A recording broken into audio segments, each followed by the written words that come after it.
at a certain point in the league's existence, I'm going to need for Kelsey Mitchell to get the same whistle as each other stars. The way she gets assaulted is insane, actually. And I've considered roping my sister in it to have office purse charges. Now, this is when Caitlin Clark chimed in. Caitlin Clark said, careful, you're going to get fined. Then Sydney Colson said, I can't. The WNBA is once again caught in the middle of a major controversy as Caitlin Clark and Sydney Colson break their silence on the league's ongoing referee bias. This time, they aren't holding back, and the Indiana Fever stars are openly challenging what many see as the clearest example of double standards in professional sports. Let's break down how this firestorm began and why it could uncover one of the biggest hidden truths. Who paying you, ref? Who you betting on? And mind you, there was some problems going on with the shot clock throughout the game. But man, there is no way. Right at the end of the game, you should be on top of it.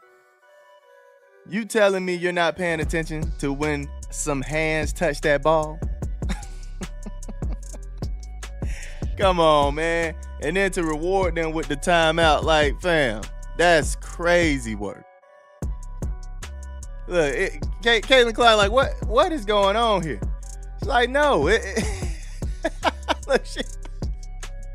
Caitlin ready to run the floor, fam. Following the Indiana nail-biting 76-75 win over the Los Angeles Sparks on August 29th, what should have been a moment of celebration quickly spiraled into fresh controversy. Watching from home while recovering from a torn ACL, Sydney Colson saw something unfold on the court that left her furious. There is one referee. We definitely have to check for betting slips for this guy right here. I think his name is like Agun Agazi, because it sure seemed like he did not want to let the Fever take away this win, making the last 1.9 seconds last almost 5 minutes. He was just like letting them call a reset timeout, and then he was like, no, it's a foul. But I think the worst part about that 1.9 seconds was when 0.4 seconds was left on the clock, and Kelsey Mitchell was at the free throw line. She was trying to miss on purpose because that takes time off of the clock, because if she would have made it in, they would have been able to inbound and possibly do a tip in.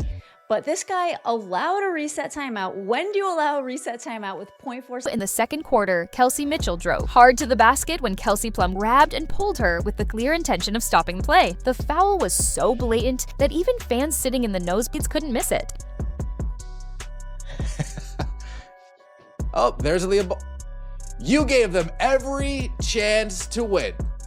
If you look at this in slow motion, you can see Caitlin Clark clearly smiling in confusion, smiling in, did that really just happen? Smiling in, you sly W. And she says, she points at the other team, you gave them every chance to win. Oh, goodness gracious.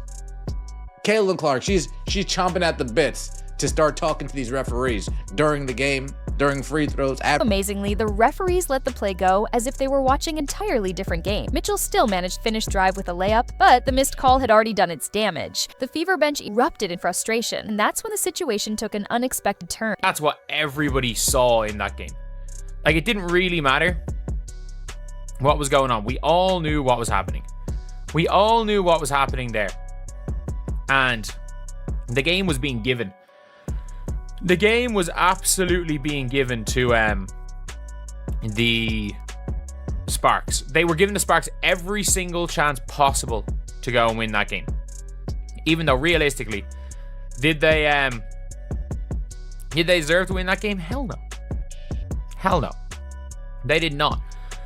And I mean that. They did not deserve to win that game. Caitlin Clark, though sidelined with an injury and sitting on the bench, couldn't hold back her frustration. She jumped up and shouted at the referees, "Call it! Call it!" Her teammate Lexi Hull was just as outraged and stood up in protest, only for the officials to immediately hit her with a technical foul. Just think about that. Hull was punished for reacting to a blatant no call, while the player who committed the foul walked away without consequence. Yo, please tell me y'all saw Caitlin Clark, the GOAT.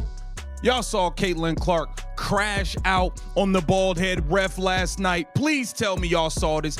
And she had Caitlin Clark spazzed on the referee last night. And I'm not mad about it. I see a lot of the haters talking about, oh, she be doing too much with the man. Mind your business. You are not in a GOAT's place, so stay out of a GOAT's business, okay? It's that simple. The officiating was awful last night.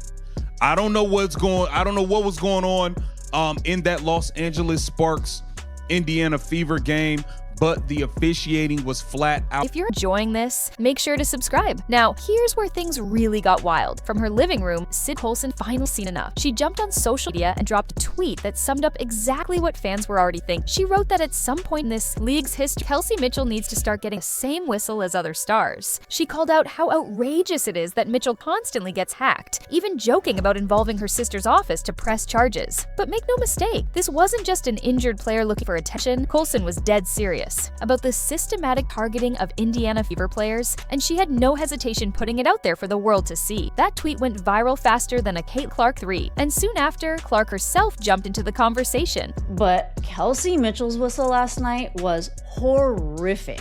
And Kelsey drove to the basket a lot. She is the type of person that just like goes through a lot of defenders, and she wasn't getting a call. This really was not her game. She was not hitting it from the three whatsoever, but everyone is entitled to having a bad game here and there, and I think she was kind of due for one because of the tear that she's been on lately. Even Colson took to Twitter to talk about it, saying, at a certain point in the league's existence, I'm gonna need Kelsey Mitchell to get the same whistle as other stars.